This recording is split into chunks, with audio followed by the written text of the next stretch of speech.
Yo, welcome to Disruptive Minds. I'm your host, Jerome A. Carter, and the A stand for always learning. Listen, for the next about 5 videos, it's going to be a video series. For the next about 5 videos, it's going to be some very triggering subject, and some people may not agree with it. A good amount of people may not agree with it. So if you want to see all of the next 5 videos, you're going to have to hit like. You may have to go to another social media app, because whether it's TikTok, Facebook, and I'm going to post these videos are going to be on YouTube. All of them are going to be under Disruptive Minds.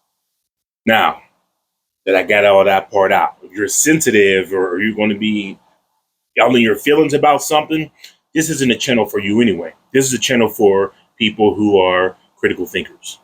So what am I going to talk about? I got notes. I wrote my notes. I'm going to be very specific about what I'm talking about. All families are experiencing this at some way or another. So let's get to it. I'm talking about generational curses. Generational curses. Told you it's going to be pretty sensitive, right? I'm only going to discuss 5 different generational curses. Of course, there's many more than 5. But the 5 I'm going to discuss and break down are going to be in this video series. So if you want to break your generational curse, I have a system for breaking generational curses. Click the link. You go to Break Generational Curses, purchase Break Generational Curses, and start going through the process. It is a process. Like anything else, it's a process to get this far. It's going to be a process to get back out. So let's get started. What is a generational curse? A generational curse is a belief that's going to be very important, because a belief is something that has to do with the subconscious mind. It's a belief that negative patterns like addiction and mental health can be passed down through families. That's a generational curse. So think about all the things that have been passed down through families. It's the beliefs that have been passed down through families. I'm going to go through 5 of them. This is the very first one, number 1.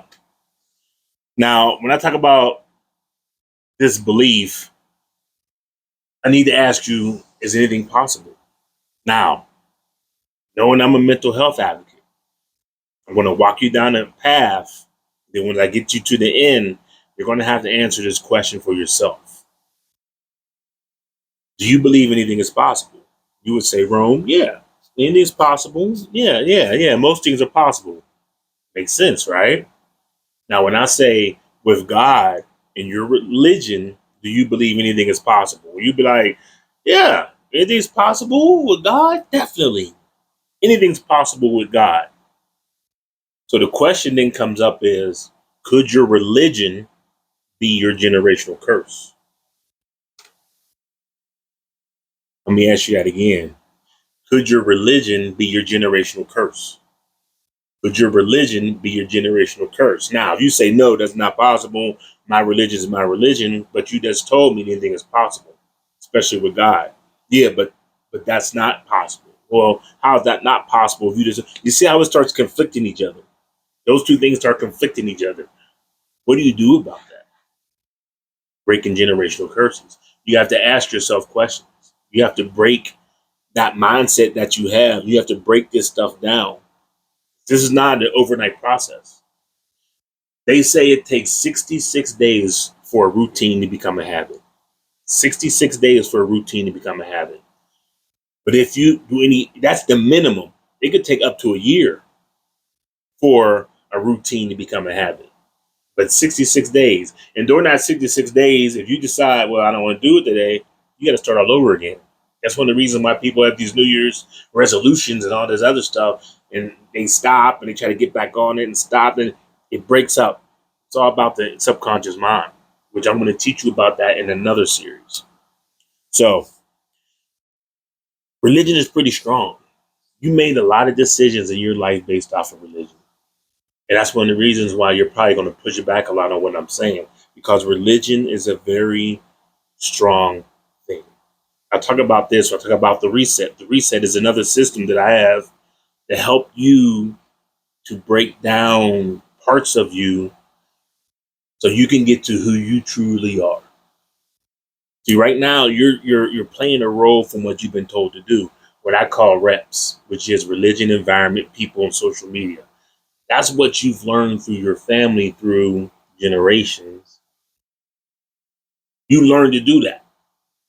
So you have to break all that stuff down to decide, if my life isn't going the way I want it to go on, I need to reset. You can't use the religion to reset. See how that doesn't work? Because your religion may be that generational curse.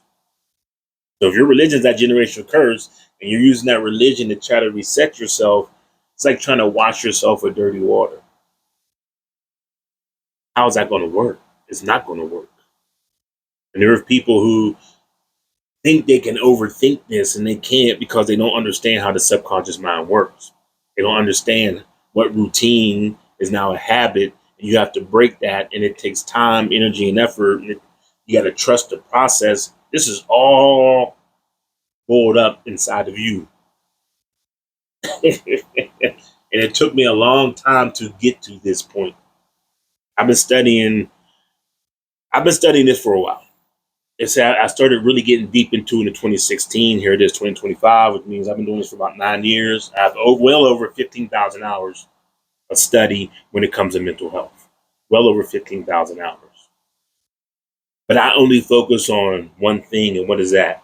The foundation of your subconscious mind, which is your religion, environment, people, and social media. That's your foundation. Every decision that you make, 95% of every decision you make every day is governed by your subconscious mind. And your subconscious mind is based off of your religion, environment, people, and social media.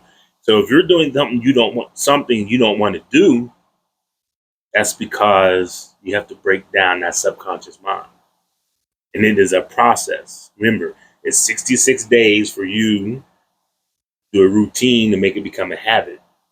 That's almost 2 months. And it could take longer than that, depending on how deep it is. Like religion, that's a whole other story.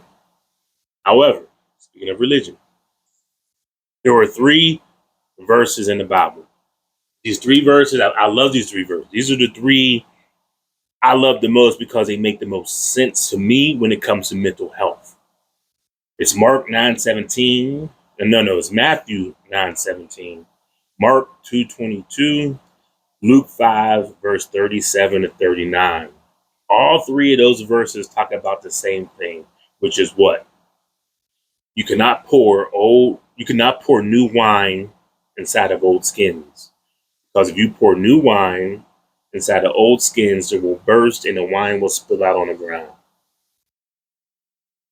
The second part of that is because old men are used to the old wine, they will not drink the new wine.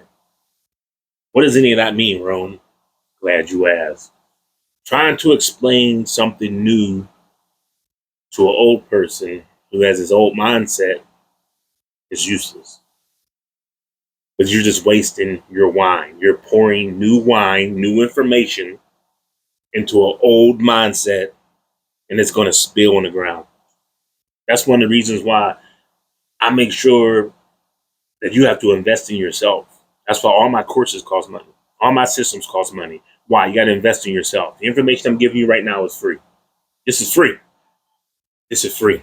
I'm giving it to you for free. I'm giving you all this information for free. I'm like, well, I got to pay. You got to invest in yourself. Why? Because new wine poured into old skins will spill on the ground. Also, because people who already got their minds made up, that's when they say old men like the taste of the old wine and not the new wine. Same thing. When it comes to mental health, you got used to their ways. They're already stuck in their ways. This way is going to be, and you ain't. So why waste that time? Why waste that time? You just get away for free. You got to invest in yourself. Religion. Is religion your generational curse? That's the question you need to ask yourself. If you're having problems in your life, you're praying to a religion that's not feasible for you, then it's like washing yourself with dirty water. I said it before. Until you fix that, you're never going to fix that. You're going to keep doing the same thing over and over, expecting a different result. Now, if it's working for you, great. If it's not working for you, then you need to do better. This is not rocket science. Don't make this harder than what it has to be. But you have to go through the process. There has to be a process for your brain to absorb the process, to get it over to your subconscious, for you to move differently. That's why I take, 66 days for a routine to become a habit. I don't have to make this stuff up. This is just what it is. So let's wrap all this up. Is your religion your generational curse? That's something you need to really ask you. If your religion, your generational curse. If you want to break your generational curse, you click the link. You get the system called Breaking Generational Curses. It's going to ask you questions. It's going to make you think. The next step above that is called the reset. The reset is an extension of you breaking the generational curses, because you're resetting your mind. You can reset your mind if you choose to. You have to make that choice. It's like any type of drug addict or any type of person who's on something. If they don't make that choice to decide they want to do better, then none of this stuff's going to work anyway.